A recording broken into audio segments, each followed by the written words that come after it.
Este podcast é um oferecimento da empresa ArcelorMittal.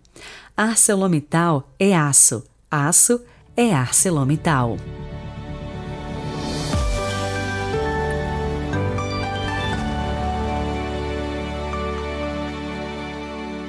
Olá, sejam muito bem-vindos ao podcast desta quinta-feira, 17 de fevereiro de 2022. E eu vou te fazer uma pergunta. Quem é Jesus para você? Será que você teria coragem de responder aí nos comentários? E não se esqueça de deixar o seu like. Mas eu começo mesmo com uma frase de São Leão Magno.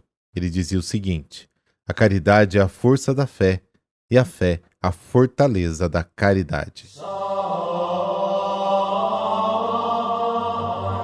Pelo sinal da Santa Cruz, livrai-nos Deus, nosso Senhor, dos nossos inimigos. Inspirai-nos, ó Deus, a profunda piedade dos fundadores dos Servitas, que se distinguiram pela devoção à Virgem Maria e a vós conduziram o vosso povo. Amém.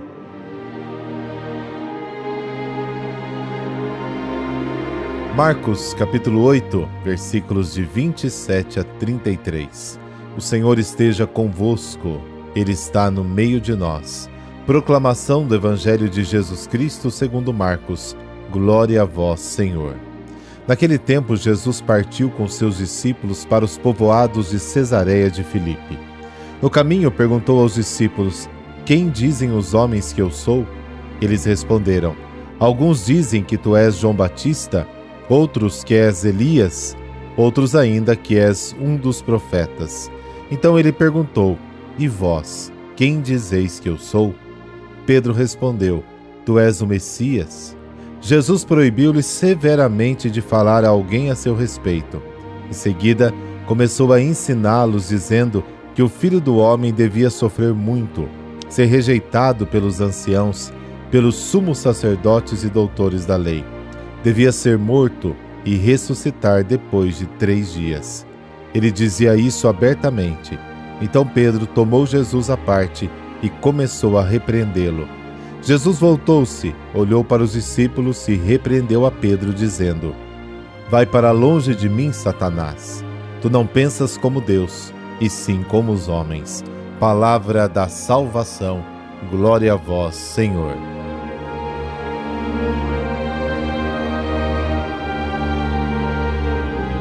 O Evangelho de hoje fala da cegueira de Pedro, que não compreende a proposta de Jesus quando trata do sofrimento e da cruz.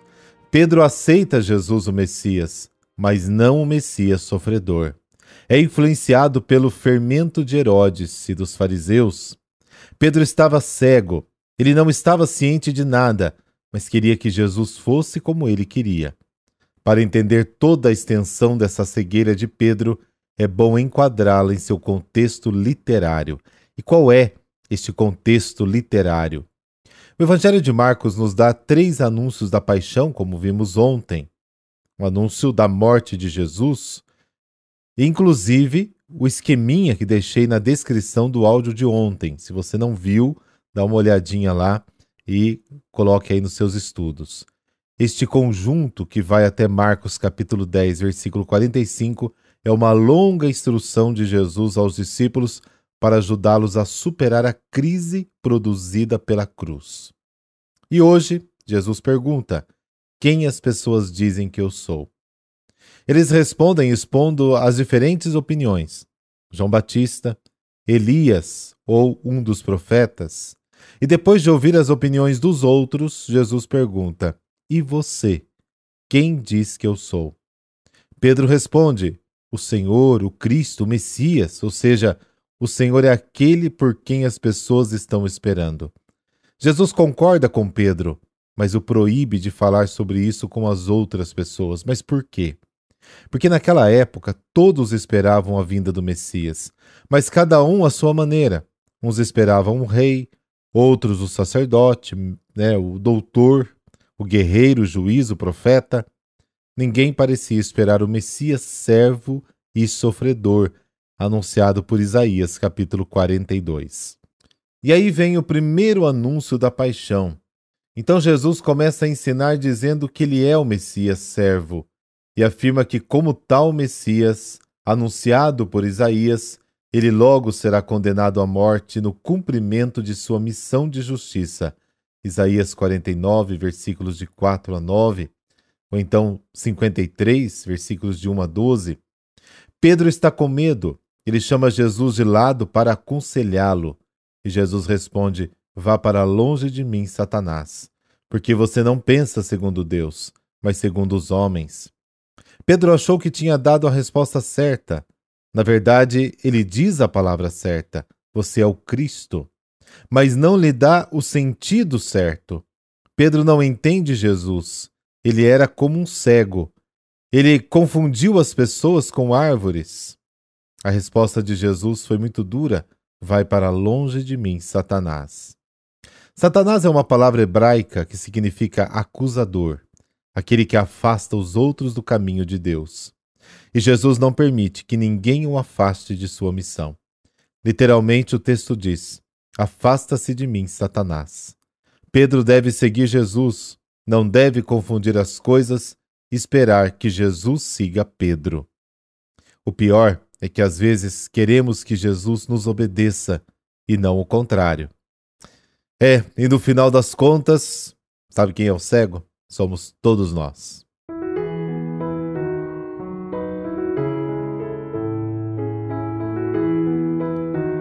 Os 7 fundadores da Ordem dos Servitas. Você ouviu aí na oração inicial uma referência a eles.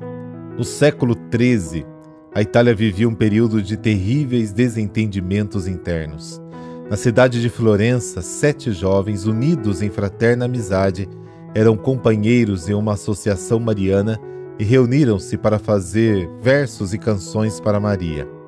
Os jovens amigos Alexandre Falconieri, Monaldi, Manetto, Bonaiuto, Amidei, Ugostioni e Sostene, num desses encontros ao redor da imagem de Maria, tiveram uma experiência profunda e mística. Conta a história que no dia 15 de agosto de 1233, a cabeça da imagem se mexeu e tornou-se triste, como querendo expressar sua dor diante das lutas internas da cidade de Florença. Extasiados com essa experiência, os jovens abandonaram suas famílias, distribuíram seus bens aos pobres, revestiram-se com o hábito penitencial e retiraram-se para um casebre fora dos muros de Florença, no Monte Cenário. Logo a comunidade local começou a chamá-los de servos de Maria, porque desde o início eles se dedicaram ao serviço da caridade e da contemplação dos mistérios de Deus, tendo Maria como referência de todo este apostolado. Muitos quiseram participar da vida deles, e devagar o grupo inicial foi aumentando. Surgiu a Ordem dos Servos de Maria, cujos membros são chamados de servitas. Os servitas espalharam-se pela Itália e por toda a Europa, abençoados pela proteção da Mãe de Deus, de quem sempre foram defensores. Estes 7 santos foram canonizados no dia 12 de janeiro de 1888 por Leão XIII, e o vínculo de sincera fraternidade que os uniu na vida continua a uni-los na morte. Suas cinzas estão guardadas juntas no santuário do Monte Cenário, numa única urna. São chamados na liturgia de ministros da unidade e da paz.